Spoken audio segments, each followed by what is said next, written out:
তো নিষেধ করা হচ্ছে যে আপনি জানাজা পড়াতে যাবেন না। হযরত ওমর চমকে গেলেন, হাগো এই একটা সাহাবী রসুলের দরবারে উঠা বসা করা, আমি একটা সাহাবী রসুলের দরবারে রসুলের সাথে উঠা বসা করা, আমি জানাজা পড়াতে যাচ্ছি ভালো কাজে, আর ই বলছে আপনি যায়েন না ওদের ওই জানাজায়। কেন যাব না বাবা?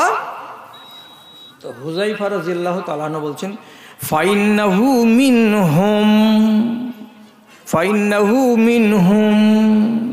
তিনি ইশারা করে বলছেন, আল্লাহ পাকের নবী যতদিন বেঁচে ছিলেন মদিনায় আমাকে একটা ভেদের কথা বলে গেছিলেন, মদিনাতে কতটি মুনাফেক আছে, কতটি দদিল বান্দা আছে, যারা হলো কপট, যারা হলো মুনাফেক।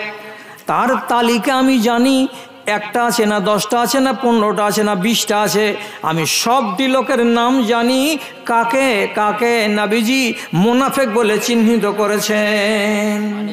মানিজা খাতুন 500 টাকা দান করেছে, পরওয়ারদিগার তার দানকে কবুল করে নাও, আমিন আমিন।